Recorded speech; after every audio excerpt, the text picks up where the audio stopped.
Hey friends, Sean from SGT Report with a stream of consciousness update. I tried to make a longer video today, a more detailed video today about the historic win by our president in North Korea and South Korea, both at the same time. You're watching history as an American president for the first time steps into North Korea. Wow. But that file was corrupt, and so now I'm starting over. And actually, it's serendipitous because I was listening to this video from Owen Benjamin tonight called Why I Still Support Trump, in which he said something very, very important, which I'm going to share with you in a second, because the tail end of that is a very important article I was going to share with you in the previous video that I tried to make anyway. But I just want to say this. To the cowardly Portland police who are standing down to Antifa, Marxist, far-left violence, and aggravated assaults against innocent bystanders, shame on you. You are the laughingstock of police departments across this country.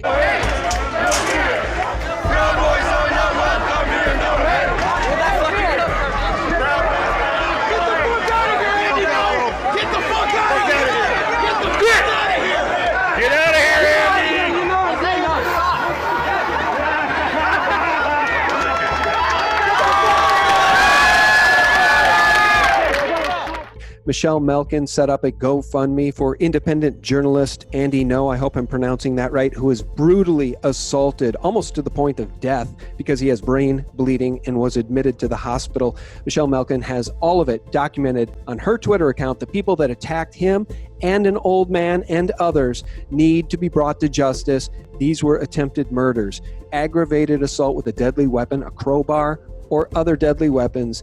It is a felony, and these people ought to have been brought to justice by the Portland police. But of course, the Portland police stood down to this kind of violence. And you won't hear the Mockingbird mainstream horror media talk about the Antifa, Marxist, far-left violence. They'll continue to only talk about white supremacists and the culture of hate on CNN. It's an absolute joke and a shame. So go check out that GoFundMe for Andy No. God bless him. And God bless all the patriots and truth tellers, which brings me back to Owen Benjamin.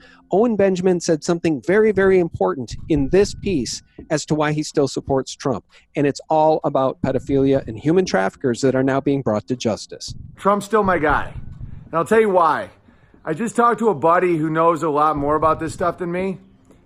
And there's been thousands of pedophile arrests that aren't making the news for obvious reasons, because the pedophiles that run the news aren't really excited about this. And this is legit. They're going up the chain. This isn't false hope. He's doing a good job with pedophiles, and he's so far kept us out of war with Iran. And I actually think that he put Bolton in that position to show everybody what a war monster looks like, and then not go to war. And friends, that brings me full circle back to the end of the previous video where the file was corrupt, in which I was going to share this important article with you from Martin Geddes called Nixium, The First Domino Falls. I'm going to read it to you in its entirety because it's very, very important. You have to keep perspective about where we've been in the past, where we are now, and where we are going in the future as this president makes historic changes, literally changing the paradigm and the world as we speak in real time. Do you think there's not amazing things going on behind the scenes? Do you think that AG Barr is standing down? Do you think Clinton and her pedophile associates and the network of human traffickers isn't shaking in their boots? Think again. Nixium, The First Domino Falls by Martin Geddes. The conviction of Keith Raniere on all charges as the operating head of the Nixium sex slave network challenges a common belief that the mass media exists to help protect the public from such predators. Many of these institutions are now provably covering for the wickedest of criminals because it implicates them and their allies in further and even worse crime. To recap, the Nixium case involved international human trafficking, child pornography, forced labor, psychological abuse, body mutilation, false imprisonment, kidnapping, racketeering, blackmail, and more. You might have thought that such a lurid case with connections to Hollywood stars and senior politicians would be front page headlines and top of the nightly news. That it's not tells you something is badly wrong. The most disturbing part of this story for me is how Nixium was running 11 daycare centers for children, and the media is silent on this. Rather than importing victims from Central America for abuse, it seems that Nixium was farming their own, and this isn't the first such case. Nixium's elite sex crime network is now proven in court, And there's compelling evidence of far worse revelations to follow. The executive order in January 2018 signed by President Donald Trump declaring a national emergency in human trafficking and seizing assets is also a fact. The bulk transport of children and drugs across the U.S.-Mexico border is a fact. The exceptionally high rate of arrest and convictions for crimes against children is a fact. Meanwhile, the concerted efforts of the mass media to persuade you that human trafficking is not a major issue, and indeed to normalize pedophilia, is also a sad fact. The deliberate under-reporting of these arrests and convictions and emphasis of manufactured distractions and crude diversions is also a fact.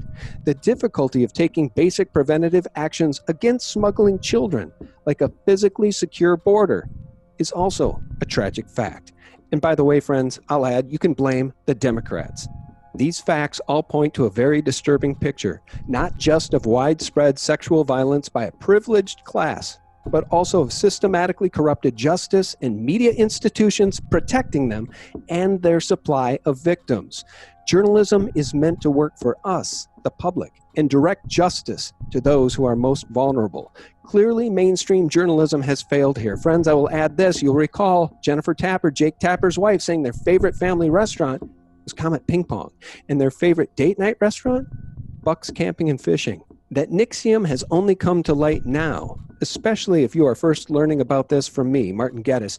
It should give us all the chills. Yet these revelations also give us hope that things are improving. Everything I see tells me that NXIVM is just the beginning of a revolutionary process of mass justice. This is going to roll out over the rest of the year and into next year. For NXIVM is small fry compared to other cults and networks that are going to be exposed. NXIVM just happens to be the first to emerge from the darkness, giving the public a better foretaste for what's about to arrive. The American justice system is being cleaned up and corrupt law offices and judges removed. There are truly huge numbers of sealed cases in process, orders of magnitude above normal. Something big is coming. The next step in this transformational process of reasserting the rule of law is tackling the corrupted mass media. The evidence I see suggests that the Fourth Estate was infiltrated and subverted by the same institutionalized crime networks that have allowed NXIVM to operate without impediment. Now, the head of NXIVM is convicted.